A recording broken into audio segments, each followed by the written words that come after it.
자, 반갑습니다. 오늘 평일인데 이제 설 연휴가 지나고 나서 며칠 안 됐기 때문에 아무래도 이제 평일에는 손님이 없죠.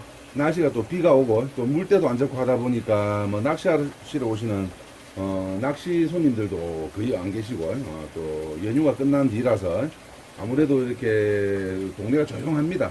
오늘 오후에 저녁 시간에 예약이 마침 없어가지고 어머니 약 타러 잠시 이제 병원 갔다 왔고 장승포 들어오는 길에 제가 항상 왔다 갔다 하는 이룬농협에서 학꽁치가 있어서 몇 마리 사와 봤습니다.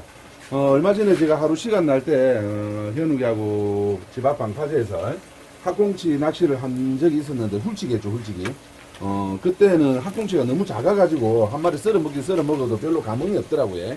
오늘 학꽁치가 좀 좋은 게 있어가지고 횟감이고 뭐 가격은 한 13,000원 정도 되는 것 같아요. 한 850g에.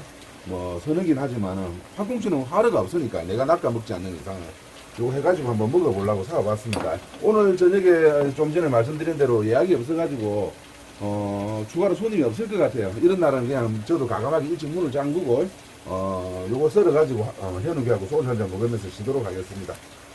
우리 지역 같은 경우는 유동인구가 그렇게 없기 때문에 주말 같은 경우는 모르겠지만 이렇게 날씨가 안 좋고 또 평일 같은 경우 그리고 또 설 연휴가 막 지나고 난 오늘 수요일이기 때문에 아무래도 저녁에 손님이 없을 것 같아요. 이럴 때는 뭐 우두커니 앉아서 손님 기다리고 있는 것보다 과감하게 장사를 접고 하루 쉬는 것도 괜찮다.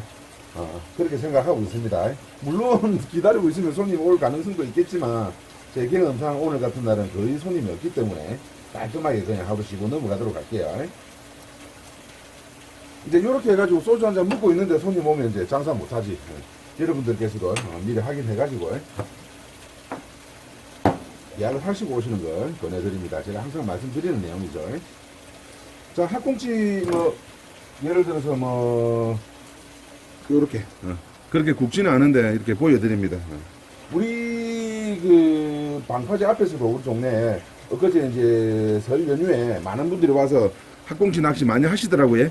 근데 뭐 볼펜 사이즈처럼 작은 것밖에 없어가지고 저도 뭐 그제 낚아봤지만은 좀 그래서 오늘 마침 요게 있길래 하나 사왔거든요. 요거 손질해가지고 먹어보도록 할게요.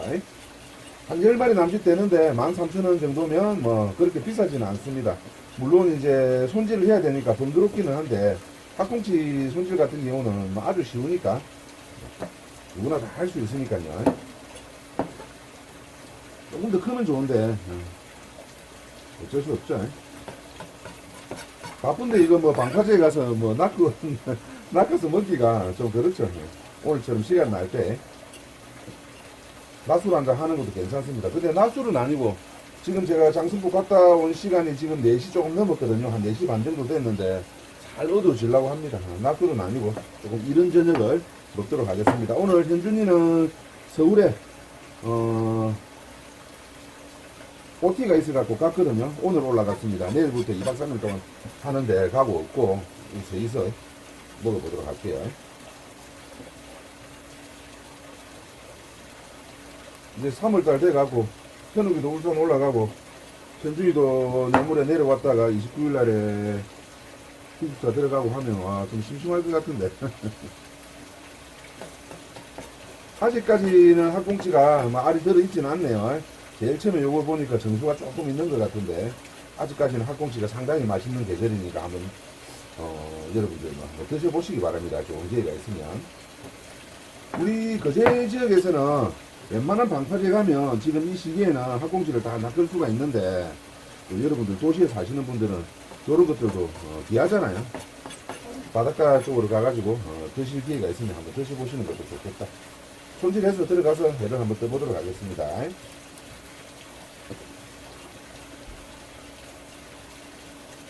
저도 제가 2015년도 12월 1일자로 제가 요 바다한기 식당을 갔다가 다시 했는데 그 전에 횟집을 하다가 또 아버지 편찮으시고 펜션만 하다가 그 뒤에 이제 아버지 돌아가시고 저도 어느 정도 뭐 애들도 좀 크고 해가지고 다시 식당을 다시 시작한 게 2015년도에요.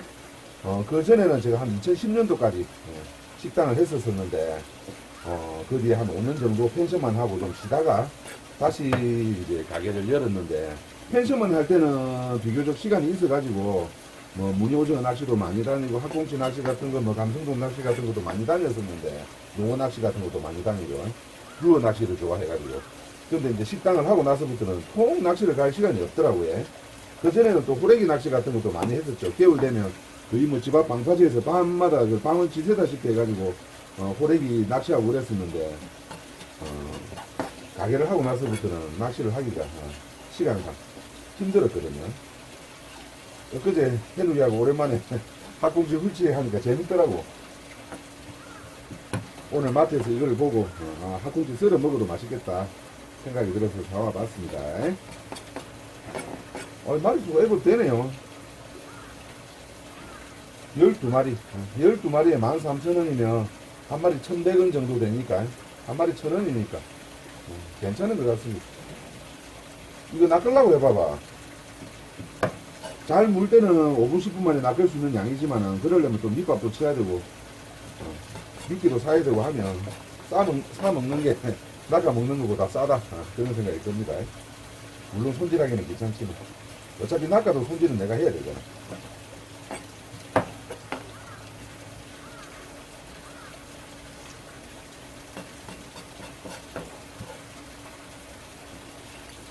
보시면 이제 학꽁치는 제가 뭐 손질하는 법을 좀 하나도 말씀을 안 드리고 했네요. 전체적으로 비늘을 치고, 그렇죠? 뭐 꼬리 잘라버리고, 대가리 잘라버리고, 내장을 빼면 되는데, 학꽁치는 약간 일반적인 고기하고 다른 게 있어요. 여기가 항문이잖아요. 뭐 뿅 나오죠? 내장이 밀려서 나오는데 항문까지 칼을 준 다음에 내장을 빼고, 씻어서 들어가면 되는데, 중간쯤에 이렇게 뒷지느러미가 있어요. 여기. 이거 나중에 껍질을 뺄 때, 껍질을 벗길 때 요거를 빼야 됩니다. 안쪽에서 보여드리도록 할게요.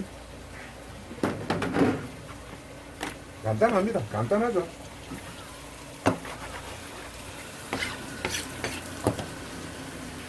안쪽에 검은 막이 있는데, 비벼가지고 깨끗하게 씻어줍니다. 요거는 이제 화르 상태가 아니고 선어 상태이기 때문에 살이 어느 정도는 물러져 있을 거예요. 제가 방파제에서 이제 낚으면 살이 상당히 단단한데 요거는 이제 정확하게 몇 시간 동안 있었던 건지 제가 모르잖아요. 그런데 뭐 최소 오늘 아침에 들어왔다고 치더라도 한 10시간, 12시간은 지났을 겁니다. 아침에 예를 들어서 뭐 점심왕에는 중국 같은데 조금 이렇게 때로 들어가지고 그걸 갖다가 매입해서 아마 이렇게 물건을 올려놓으신 것 같은데 그러면 최소 10시간 이상은 지났다. 그러면 이제 살이 어느 정도 숙성이 되고 좀 물이 있을 거다. 이렇게 보시면 될 것 같아요.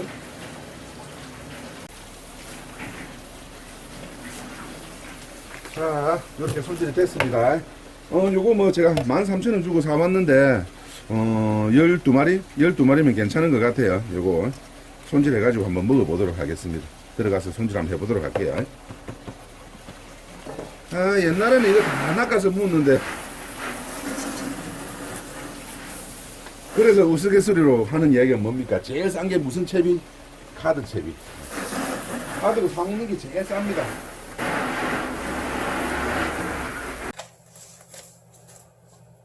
지키고 있죠. 손질 한번 해봅시다.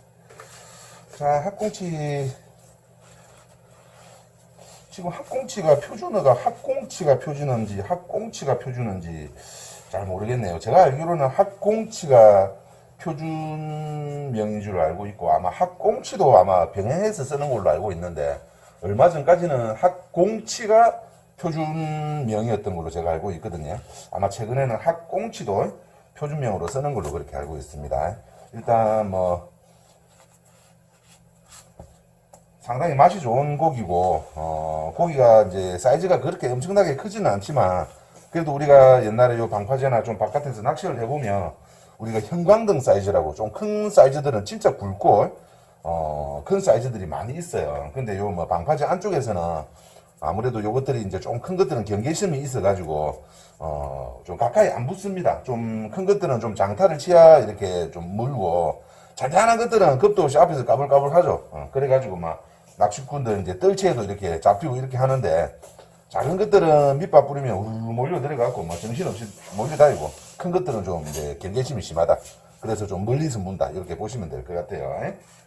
학꽁치 상당히 맛있는 고기인데 아무래도 이제 우리 조사님들은 이런 고기들을 이제 주 대상으로 안 잡기 때문에 뭐 감성돔, 참돔 이런 건 낚으러 가지 이런 거 잘 안 잡잖아요. 그렇기 때문에 생활 낚시 어종으로 많이 이렇게 인기가 있고, 하지만 실제로 우리가 뭐 횟집이나 이런 데서 먹기는 솔직히 힘들잖아요. 해가지고 한번 먹어봅시다. 돈 주고 사 먹으려고 해도 사 먹기가 힘들어. 왜? 없기 때문에. 그리고 이제 여러분들 제가 저번 참에 그 통영에 갔을 때도 한번 보여드렸는가 모르겠는데,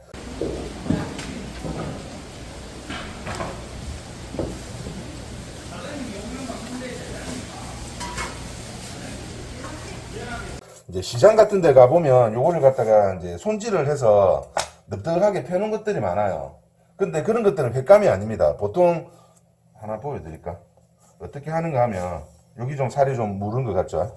그런 것들은 어떻게 하는가 하면 요렇게 손질을 해가지고 꼬리 있는 상태에서 요거를 갖다가 탕탕탕탕 두드리면 살이 좀 물러지기 때문에 한번 보여드릴게요. 하나 망친다고 생각하고 요렇게 하면 뼈하고 살이 이렇게 분리가 된단 말이야. 그럼 이거를 요렇게 해가지고 요거를 갖다가 이제 말려서 쪄먹는 용도로 요렇게 해서 이렇게 많이 팔아요. 근데 이거는 횟감이 아닙니다. 보시면 살이 다 얼어져 있잖아. 두드리는 과정에서 뼈를 갖다가 쉽게 발라내기 위해서 요렇게 살이 이렇게 다 부서져 버리기 때문에 횟감이라고 보시면 안 돼요. 요거는 이제 말려서 구워서 뭐 맥주 안주 같은 거 해먹든지 안 그러면 조리 먹든지 해먹으면 충분히 말려져 있어요. 있겠지만 요렇게 보통 손질을 해 놓기 때문에 살이 다 부서져 있는 상태라서 횟감은 안 된다. 그렇게 보시면 될 것 같아요. 자, 횟감으로 손질하는 방법 그냥 보여드리겠습니다. 요것도 제가 보니까 살이 좀 물러져 있는데 그냥 이렇게 포를 뜨면 됩니다. 포를 뜨고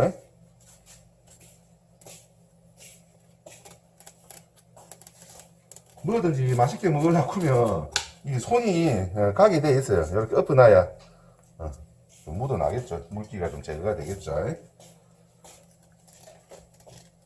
일단 포를 뜹시다.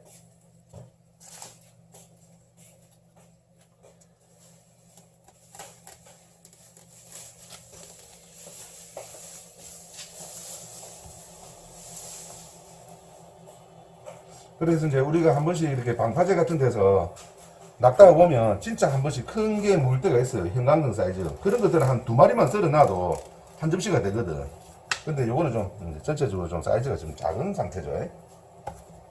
그렇게 큰 상태는 아닙니다.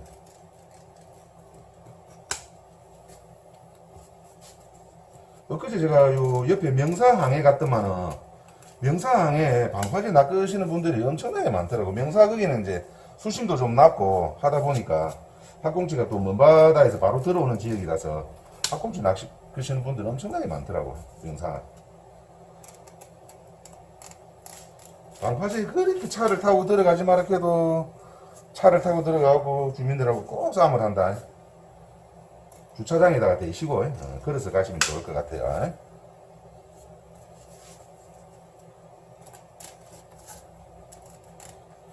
방파제는 왜 그런가 하면 이제 어민들이 어구를 실은 이제 차들 또 리어카들 경운기 이런 것들이 들어가서 작업을 해야 되는데 낚시하러 온 손님들이 이렇게 중간에다 차를 대놓고 있으면 안전사고의 위험이 있으니까 방파제 초입에다가 차를 대놓고 걸어가시면 좋을 것 같아요. 방파제 초입에 대놓고 걸어가시면 뭐 그 누가 아무도 뭐라고 하는 사람은 없으니까.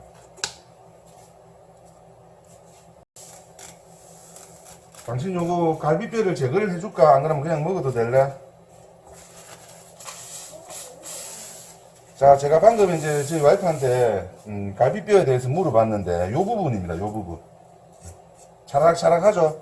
근데 이거를 갖다가 제거를 하려면 보시면 살도 없는 데다가 요렇게 제거를 해야 돼요.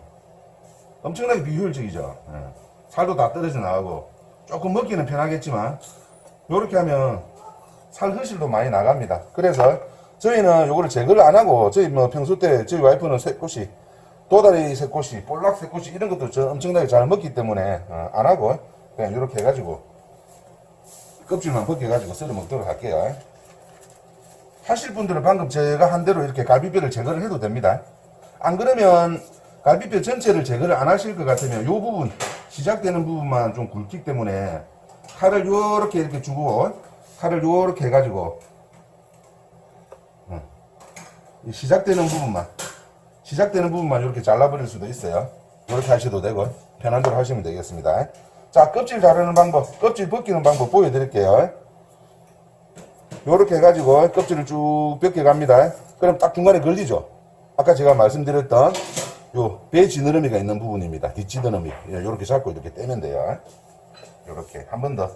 요거는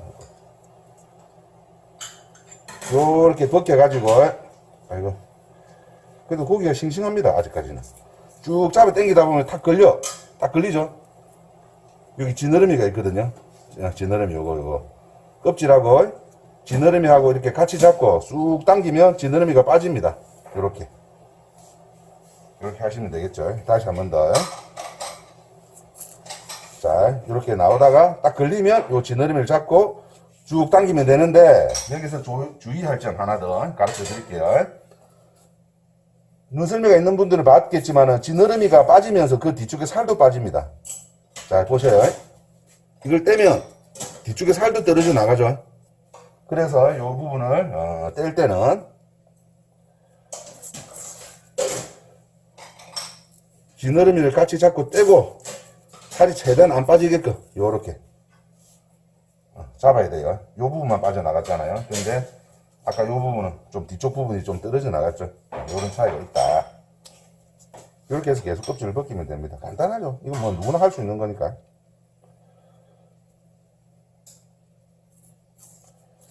자, 이렇게 잡으면 지느러미를 같이 잡고 쭉 당기고 이렇게 떼면 됩니다. 간단하죠. 계속 보여드릴까? 쭉 당기다가 걸리면 지느러미를 같이 잡고 떼준 다음에 요렇게. 간단하죠. 쉽죠. 아, 배고파. 배 안 고프나? 저희가 점심을 안 먹었거든요. 오늘 장사한다고요. 자, 까베기. 아, 그래. 오다가 이룬 면사무사비 까베기 한 개 몰라 했는데 문을 닫았더라고. 왜냐하면 아까도 저도 말씀드렸지만 연휴 지나고 나서 날씨가 안 좋으면 시골에는 크게 유동인구가 없기 때문에 이렇게 문을 닫는 경우가 허다합니다. 여러분들 어디를 가시든지 간에 우리 집 아이라도 가능하면 예약을 하시고 다니시는 거예요. 항상 권합니다. 저희 가게도 한 번씩 이제 제가 어머니가 편찮고 하면 이렇게 예고 없이 이렇게 쉬는 경우도 있는데, 장사 안 하는 날 와가지고 우리 멀리서 부산에서 일부러 왔는데 장사 안 하면 어쩌냐고 이렇게 하시는 분들 많거든요. 아니, 부산에서 여기까지 오시면서 전화도 한번 안 해보시고 오시면 제가 그걸 어떻게 해드릴 방법이 없어요. 어머니 편찮으신데 뭐 가게 장사한다고 문 열어놓고 있을 수는 없으니까 급하게 병원 갈 때가 많거든. 방금 요거는 보니까 엄청나게 살이 좀 물러져가지고 색깔이 다른 거하고 좀 다르죠. 차이가 좀 나죠. 아마 이게 요거하고 같은 한 쌍인 것 같습니다. 여러분들 한번 보십시오. 요것들은 다 은색이 돼 있는데 요거는 가야지. 먼저 죽었던지 그렇게 돼가지고 좀 색깔이 좀 다르죠. 애몽이? 뭐 애몽이 뭐 무슨 애몽이? 도라에몽이? 우리 도라에몽이 하나 있다. 고양이가 요새 발정이 나고 밤새도록 집 뒤에서 우는데 와 미치겠다. 자, 이렇게 은색 띠가 그대로 남아가고 요거하고 딱 보기에는 다르죠. 잡아봐도 살이 완전히 무르고 살이 허옇게 백탁이 됐습니다. 요거는 약간 부르스름한 기가 있죠. 신선도에서 분명히 차이가 난다. 그러면 어떻게 해야 되느냐? 먹어도 되는데 먹어도 되는데 요런 거는 과감하게 고양이 주라 포기를 해야 그렇게 보시면 될 것 같아요. 한 점 더 드시려고 굳이 막 이렇게 욕심낼 필요 없어요. 이렇게 이제 자주 해보시다 보면 어떤 신선도라든지 그런 부분에 대해서 이제 감이 오시니까 자주 해보시는 게 좋습니다. 요즘에는 이제 집에서 이제 워낙 이렇게 회 같은 것도 스테이크 같은 것도 뭐 일식, 양식, 중식 가리지 않고 집에서 직접 요리하시는 분들이 엄청나게 많잖아요. 그래서 그런 측면에서 말씀드리는 거고, 우리 횟집의 사장님들, 실장님들은 저보다 뭐 다 잘하시니까 그분들을 상대로 제가 말씀드리는 건 아닙니다. 자, 요렇게 요것도 고양이 주도록 할게요. 요것도 고양이 주도록 하겠습니다. 요렇게 되어 있는 거는 횟감이 아니다. 그렇게 참고를 하시고요. 이제 물론 이제 그 사장님들한테 이거 회로 썰어 먹어도 돼요 하면 뭐라고 하겠어요? 당연히 회로 썰어 먹어도 된다 하겠지. 그분들 일단 팔아야 되니까. 근데 백감이 안 된다. 백감이 안 됩니다. 인터넷에 유튜브나 이런 데 찾아보시면 저렇게 손질하는 방법이 있는데 그 영상을 여러분들이 한번 직접 찾아보세요. 그걸 보시면 아 이게 횟감이 안 되는구나 하고 아실 겁니다. 예. 영상을 직접 보시게 되면 횟감이 안 되는 이유를 아실 거예요. 어떻게 손질하는지 딱 보시고 나면 아 이건 횟감이 아니고 건조용이구나, 조림종이구나, 그런 걸 다 알게 됩니다. 횟감은 이렇게 손질돼 갖고 있는 걸 드셔야 돼요.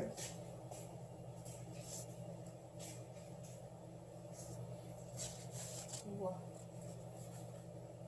양이 많다 맞지? 안 되겠다. 자 이렇게 해가지고 깨끗하게 한번 닦고 점심 장사하고 무가 조금 남아 있어갖고 제가 남겨놨는데 마침 잘 됐습니다. 무하고 곁들여 먹으면 좋거든요. 보통 우리가 회 드실 때 무순 이렇게 많이 같이 곁들여 드시지 않습니까? 참치 같은 것도 그렇고 무순을 갖다가 이제 구하기가 힘드니까 이렇게 무를 깔아 드셔도 보기도 좋고 좋아요. 제 그 인스타그램 주소에 보면 제가 그 프로필에다가 무채를 까는 이유에 대해서 이렇게 블로그 글 쓴 게 있는데 그거 한번 보셔도 좋을 것 같고 밑에 설명란에다가 제가 링크를 걸어 놓을 테니까 한번 보시면 좋을 것 같아요. 단순히 이제 장식 용도도 있지만 같이 곁들여 드시라고 이렇게 드리는 거니까. 이제 워낙 많이 재사용을 하니까 좀 불안한 마음이 드실 수는 있지만 웬만한 데서는 다 재사용 안 하고 깨끗하게 씁니다. 핫꽁치 쓰는 방법에 대해서는 제가 뭐 여러분들한테 특별하게 말씀드릴 게 없겠죠. 요렇게 해가지고 이 잔뼈가 있기 때문에 칼집을 조금 넣어가지고 이렇게 해서 2점씩 이렇게 놓도록 하겠습니다.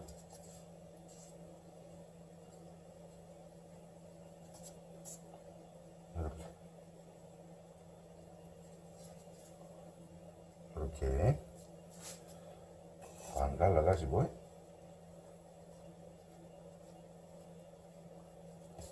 이렇게 하면 이제 간장도 잘 묻고 다른 양념이 잘 배에 들어가니까 맛있겠죠. 굳이 안 하셔도 되는데 칼집을 내면 또 보기도 좋으니까. 이렇게 오라 해라.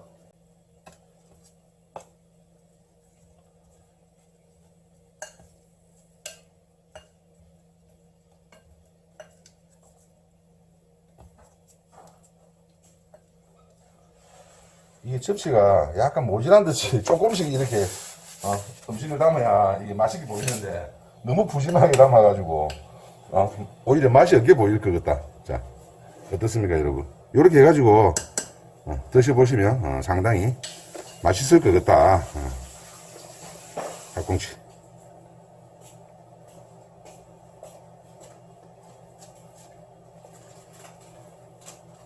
가자.